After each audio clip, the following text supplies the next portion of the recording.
जय माँ सरस्वती। जो ए की परिभाषा है कि क्या मैं ए से सरस्वती माँ को अपने जी हाँ और अपने वाणी के दोष को क्या ख़त्म कर सकती हूँ, इस पर मैं कुछ बातें करना चाहती हूँ। क्योंकि कहते हैं ना कि जब मैंने जैसे अपनी पिछली कुछ वीडियोस में कुछ ये बातें कही हैं, इन बातों को कहा है और अपने अनुसार ये बातें कुछ कही हैं कि मेरा मन और बुद्धि का जो कारक है, मन और बुद्धि ग्रह का मुझे दोष बताया गया है। क्योंकि मेरी जो मानसिक स्थिति बताई गई है वो इतनी क्षमतापूर्ण नहीं बताई गई है कि मैं पूर्वार्ध और पूर्व भविष्य को और वर्तमान को अच्छी तरीके से जान समझ बूझ सकूं। और मैं इस लायक भी नहीं हूँ कि मैंने जैसे तैसे तो अपनी उम्र अभी तक काट ली है, लेकिन पता नहीं कि मेरा क्या होगा। मुझे ये ताना हमेशा मिलता है, इस ताना को मैं हमेशा सुनती हूँ और मैं हमेशा सुनती हूँ कि पता नहीं क्या करेगी, तो का करे लायक है, कुछ करेगी कि नहीं करेगी कि ऐसे ही रहेगी, और कुछ करेगी में मतलब ये होता है कोई करेगी कि क्या करेगी, मतलब ऐसा कहा जाता है। तो अब इस पर मुझे ये ना समझ में आ रहा है कि अगर सबकी शक्ति इतनी है कि सबके वाणी से निकले बाण मुझे छेद रहे, तो मेरे पे माँ सरस्वती की क्या कृपा है कि मेरे में छिद्र पे छिद्र होते जा रहे हैं।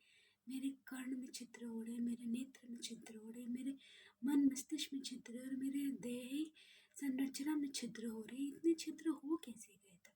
क्या सरस्वती माँ मुझसे बिल्कुल भी प्रसन्न नहीं है? क्या पिछले जन्म में या पिछले किन्हीं जन्मों में मैंने माँ सरस्वती का अपमान किया था? किस प्रकार से मैंने माँ सरस्वती का आराधना कब की है? क्योंकि विद्या की देवी जिसे कहा जाता है, वाणी की देवी, ज्ञान की देवी जिसे कहा जाता है, जो कि मन बुद्धि मस्तिष्क व्यवहार और आचार श्रवण श्रुति गान गाद्य गवाद्य सबके लिए जिम्मेदार होती है, जो संस्कृति के लिए और मतलब कृपा करती है।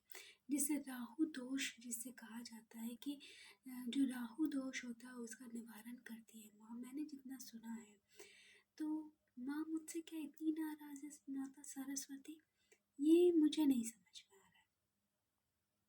इस बात को मैं समझ नहीं पा रही हूँ, क्यों मुझसे माँ सरस्वती, मैं ये करके भी मतलब शायद ये है कि कुछ माँ मेरे पे कृपा रखी भी है कि जब ए का जो बे में जाते हो या के में जाते की बात हो रही हो, किसी भी तरीके से हो रही हो, तो उसके बाद भी मैं हूँ। मेरे या मेरे परिवार में होने ना होने की बातें हो रही हैं। जैसे एक के प्रारूप में जो जैसे बोलते हैं ना, उसके प्रारूप में जब जाने की बातें हो रही हैं, उसके बाद भी मैं हूँ। तो इतनी ही कृपा क्यों मात्र? मैं ए का मतलब ए ही समझ रही थी। ए से मतलब ए नंबर और बे नंबर मैं ना समझ बे का मैं ना समझ करके ये बे आ कहाँ से गए?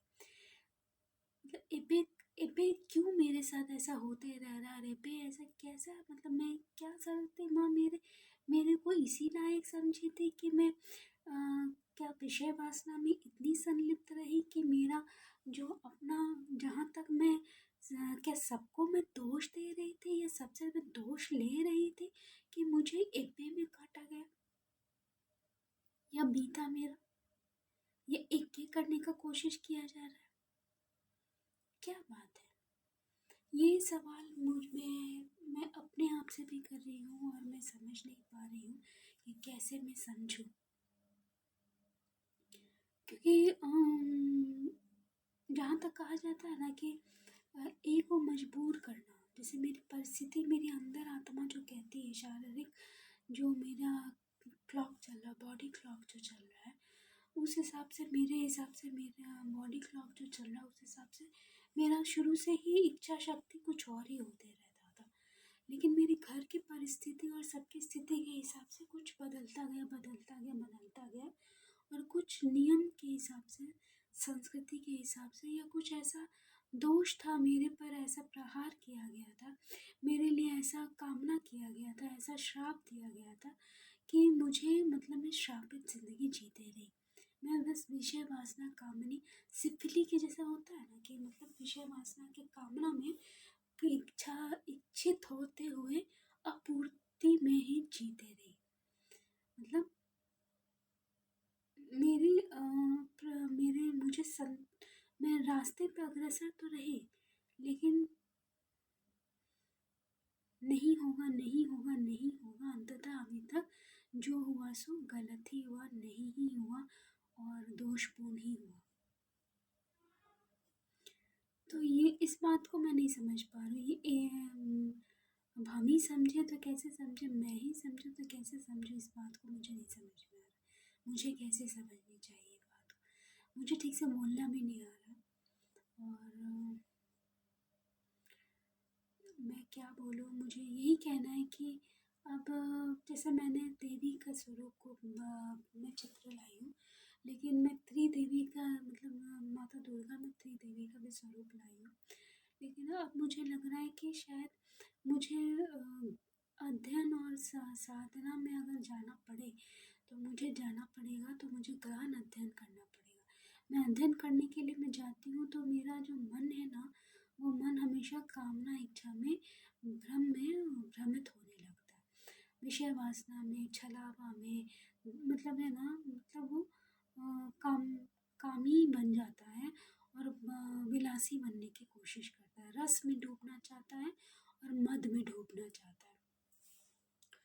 ये दोष जो है ना, मेरा जो मेरा कहा जाता है ग्रहण दोष जो है, मेरे में ग्रहण है कि मैं ये नहीं कह सकती हूँ, एक तरीके से मतलब ग्रहों का दोष अगर मैं कहूँ तो ज़्यादा सही रहेगा, उचित रहेगा। तो इस दोष का निवारण का मुझे कुछ हल ज़रूर निकालना पड़ेगा, क्योंकि प्रेम और रस और आनंद की अनुभूति बिना ज्ञान के और बिना बुद्धि के, बिना विद्या के और बिना व्यवहार के, बिना संस्कार के संभव नहीं है। और जब ये संभव नहीं हो पा रहा तो इसका मतलब है इन सभियों का दोष मुझ में है। तो अब मैं ऐसा क्या करूँ कि इस जन्म में मैं अगले जन्म के लिए, क्योंकि मुझे मालूम है कि मुझे जन्म मिलेगा, लेकिन अगले जन्म का जो कष्ट जो होता है उसे मैं कम कर सकूँ। और मैं अपने को इस शरीर में ऐसा तपाना भी नहीं चाहती हूँ, और ना ही इतना बैरागी और इतना दुनियादारी से परे होकर के सन्यासी की तरह या फिर तपस्वी की तरह रहना चाहती हूँ, ऐसा भी नहीं है। तपस्विनी या सन्यासिनी की तरह नहीं रहना चाहती हूँ। मैं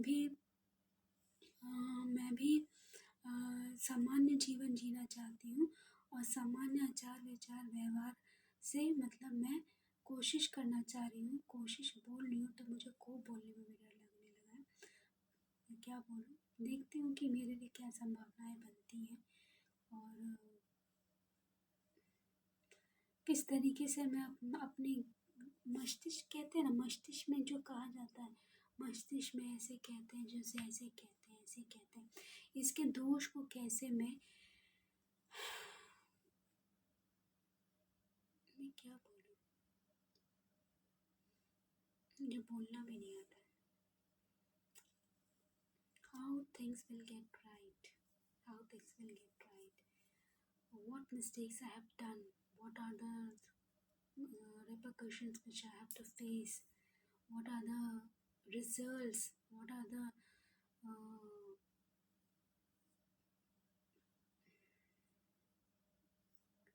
pros and cons which I have to face, I will have to see. माता सरस्वती मुझ पर कृपा करे और सभी देवता सभी ग्रह से मेरी प्रार्थना है कि मुझ पर कृपा करे। जय गुरुदेव।